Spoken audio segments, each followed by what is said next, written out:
हम निकल चले थे एक ऐसे तीर्थ के लिए जो कम जाना पहचाना जाता है, but we are blessed that we have such a big religious spot near us. Nainital चलते हैं, आपको इसका पूरा हिस्टोरिकल इम्पोर्टेंस मैं बताती चलूँगी, साथ में बता देती हूँ Tathya is very very excited. You are enjoying?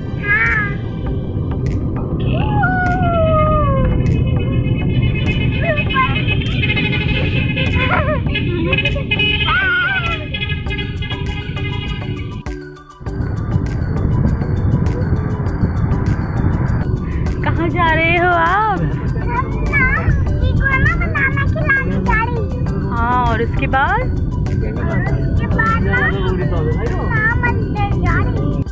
Satya, अच्छा बनाना ले लिया आपने? ठीक है, पापा को बोलो जल्दी चलो, देर हो रही है।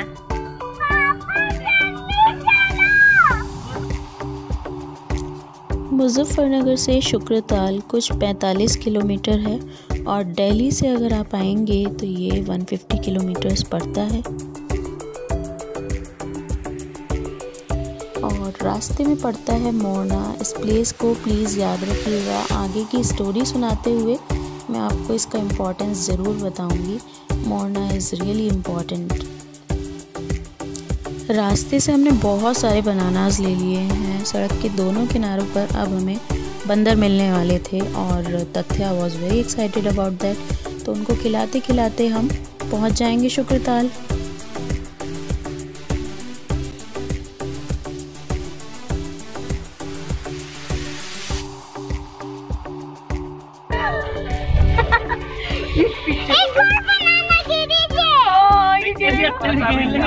गिरेगा गिरेगा।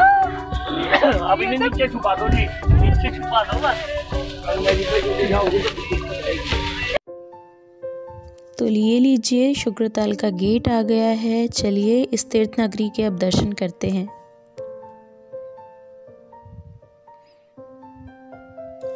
सबसे पहले ये जो सामने गेट दिख रहा है, हम पहुँचे गंगा जी के घाट पर। गंगा नदी का घाट बना हुआ है यहाँ पर और इसके बाद हम बाकी सारे मंदिर के दर्शन करेंगे। एक्चुअली पहले हम यहाँ इसलिए आए हैं, अभी 3 बजे हुए हैं और 4 बजे मंदिर खुलेंगे, तो हमने सोचा टाइम को यूटिलाइज़ किया जाए और पहले गंगा घाट चलते हैं। घाट बहुत बड़ा है फ्रेंड्स। यहाँ जितने गंगा स्नान होते हैं सब पर बहुत श्रद्धालु यहाँ स्नान करने आते हैं। कुछ वर्षों से गंगा नदी में यहाँ पर बोट राइड भी स्टार्ट हो गई है, तो लोगों को आकर्षित करती है। So let's enjoy with us.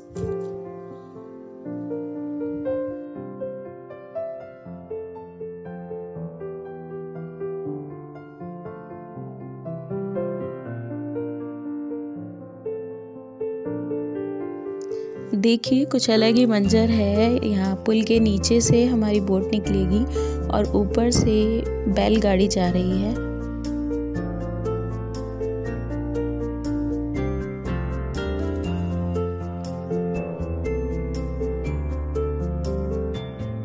जैसे जैसे हम आगे बढ़ेंगे शांति बहुत बढ़ती जाएगी, पानी साफ होता चला जाएगा। तो आज हमारी मंजिल है संगम। 2 नदियों का संगम है यहाँ पर। एक नदी गंगा नदी आ रही है और दूसरी आ रही है नेपाल से सोलानी नदी। दोनों नदी जहाँ मिलती हैं वो जगह यहाँ से कुछ दूरी पर है, वहीं हम जा रहे हैं वो देखने। और कहते हैं कि वहाँ पर शांति बहुत मिलती है। तो चलिए, रास्ते में तथ्या एनिमल्स को एंजॉय कर रही है। तरह तरह का कुछ कुछ दिख रहा था।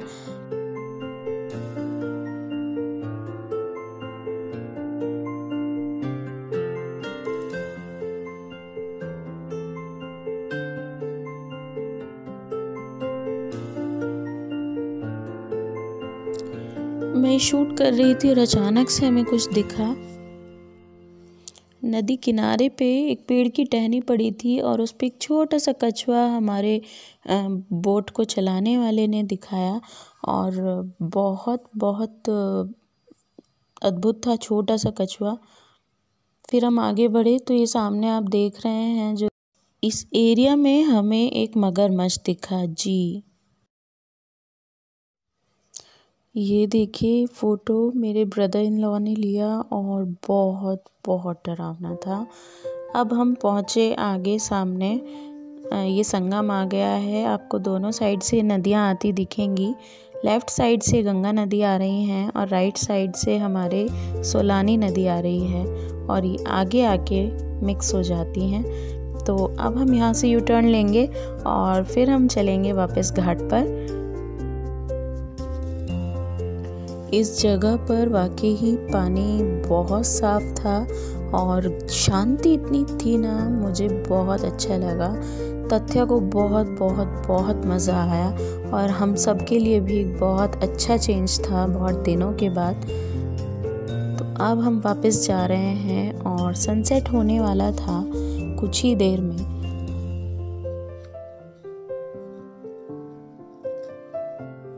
बहुत मन से मैंने इस दृश्य को कैप्चर किया है, तो आप भी मेरे साथ इसकी शांति का एहसास कीजिए। बहुत बहुत खूबसूरत लगेगा। मेरा मन था वहाँ बैठने का सच में। अगर मैं फ्री होती और आगे अभी बहुत कुछ देखना ना होता तो मैं डेफिनेटली वहाँ पर ही रुक जाती।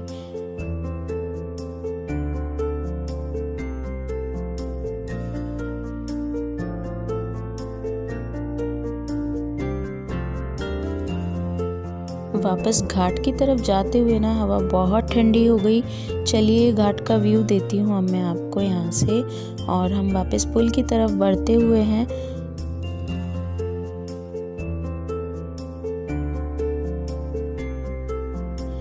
घाट इतना बड़ा है यहाँ पर भी कि आप सामने से भी देखेंगे तो आपको बहुत सुंदर लगेगा। सिर्फ डेवलपमेंट की यहाँ पर थोड़ी कमी है, टूरिस्ट थोड़ा कम है, तो यहाँ पर इतना डेवलपमेंट नहीं हुआ है जितना हरिद्वार में है। बाकी इसकी इम्पोर्टेंस उतनी ही है। नीचे उतरते हमने सबसे पहले ये काम किया, मुरमुरे लिए और छोटी छोटी मछलियाँ हैं वहाँ पर, उनको हमने खिलाया।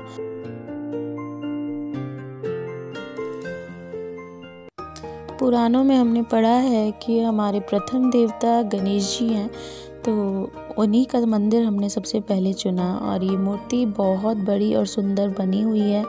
ये मंदिर प्रचलित तो है पर डेवलप नहीं है। चलिए अब इसके जस्ट बराबर में ही हनुमत धाम है। ये पूरा दिन श्रद्धालुओं से घिरा रहता है। अभी भी कथा चल रही है यहाँ पर, आप सामने देखेंगे। और मंदिर में दर्शन हम करने गए तो पंडित जी ने कैमरा बंद करा दिया था, तो हम कैप्चर नहीं कर पाए, लेकिन मैं आपको बाहर से पूरा दर्शन करा सकती हूँ। मंदिर परिसर के अंदर से ही हनुमान जी की 72 फीट की मूर्ति निकलकर आकाश को छू रही है। बहुत मान्यता है इस मंदिर की। बंदर इस मंदिर को हमेशा घेरे रहते हैं।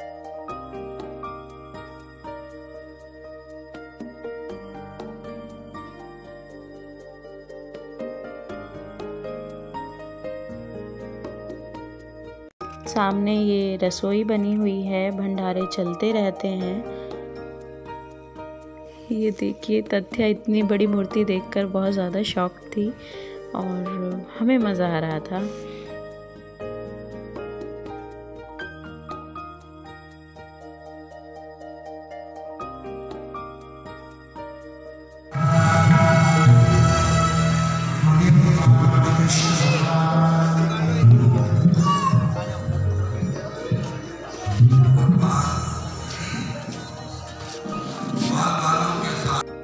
हनुमत धाम के पीछे पड़ती है ये नक्षत्र वाटिका। इसका रास्ता वहीं से है। वाटिका के अंदर हम घुसे तो 2 द्वारपाल थे, हमारा वेट कर रहे थे। बंदर ने हमारा स्वागत किया था और आगे चले तो फिर 2 अप्सराएं खड़ी थी।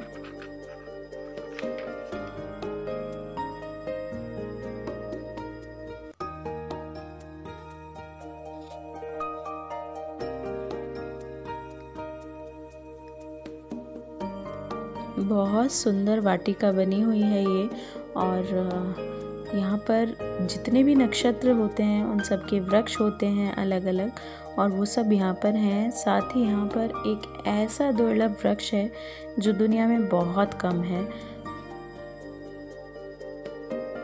और वो है कल्प वृक्ष। जी हाँ, मैं आगे चल के आपको दिखाती हूँ। अभी हम उसी वृक्ष को ढूंढ रहे थे। हर थोड़ी थोड़ी दूर पर ये बच्चों के लिए आकर्षण जैसी चीज़ें थी और बहुत इंटरेस्टिंग था, सुंदर लग रहे थे। ये देखिए, और ये इतना बड़ा हाथी था सामने, तथ्य छूने के लिए उसको। चलिए अब आपको दिखाते हैं कल्प वृक्ष और उसके बारे में मैं बताती हूँ। ये है एक पुराना कल्प वृक्ष जो यहाँ पर बहुत बहुत सालों से स्थित है। मैं नहीं जानती हूँ कितने सालों से है, बट ये एक बहुत रेयर वृक्ष है और इसका संबंध समुद्र मंथन से है। समुद्र मंथन में 14 रत्न निकले थे, उनमें से एक रत्न ये कल्प वृक्ष होता है। राजा इंद्र को ये मिला था और हम इसके पीछे गए तो देखा तो ये पूरा खोखला था और बस आगे इस खम्भे के सहारे से रुका हुआ था। तो वाटिका हमने देख ली। अब हम वापस जा रहे हैं और अब मंदिर आ गया वो जिसके नाम पे पूरे शुक्रताल का नाम पड़ा। जी हाँ, ये है सुखदेव जी का मंदिर। इसका संबंध सीधा द्वापर युग से होता है। अर्जुन के पुत्र और अभिमन्यु के पुत्र राजा परीक्षित जो हस्तिनापुर के राजा थे, उनसे इसका संबंध है।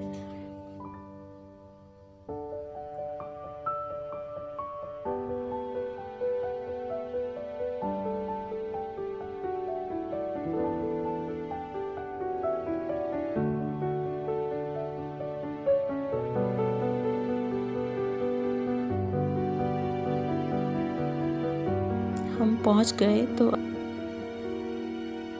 मंदिर की सीढ़ियों पर ही ये फूल बेच रहे थे कुछ, और हमने वहाँ पर से फूल लिए। ये कार्यालय है स्वामी कल्याण देव जी का, जिन्होंने इस पूरे मंदिर को संभाला और इस मंदिर की संरचना की।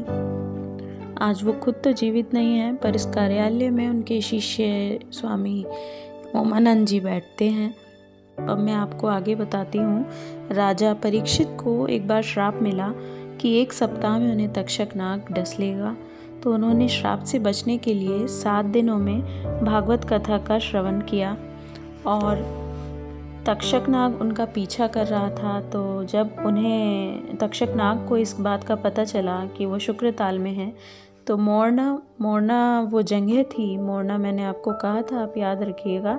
मोरना वो जगह थी जहाँ से वो शुक्रताल की तरफ मुड़ गया था और मोरना का नाम इसीलिए मोरना पड़ा। तो राजा की सुरक्षा इतनी गहरी थी कि तक्षक नाग को कुछ नहीं सूझा और वो एक कीड़े के रूप में राजा के लिए जो फल आते थे उनमें बैठ गया। तो जब राजा ने फल खाए तो तक्षक नाग ने उन्हें डस लिया। ये वट वृक्ष जो आप देख रहे हैं, ये द्वापर युग से ही यहीं पर है और ये जो मंदिर नीचे बना है, ठीक इसी जगह राजा परीक्षित ने महर्षि वेदव्यास जी के पुत्र सुखदेव जी से ये कथा सुनी थी। तो सुखदेव जी के ऊपर ही इस मंदिर का नाम सुखदेव जी का मंदिर ये है और शुक्रताल भी उन्हीं के ऊपर पड़ा है।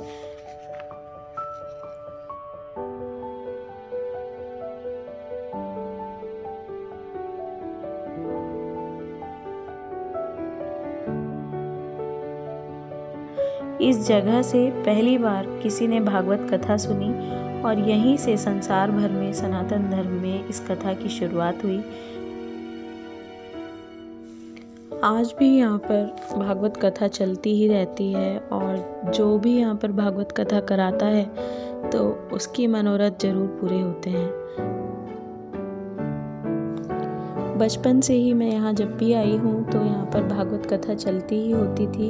इस समय भी मंदिर में एक हॉल है, वहाँ पर कथा चल रही है और अक्सर यहाँ से मैंने राजस्थान से, गुजरात से लोग आए हुए होते थे और कथा कराते थे। आप सोच सकते हैं कि कितना महत्व होगा इस जगह का।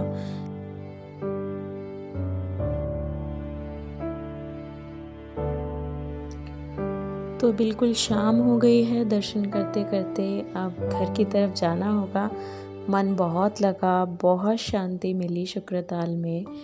तीर्थ नगरी सच में बहुत सुंदर और बहुत प्यारी है।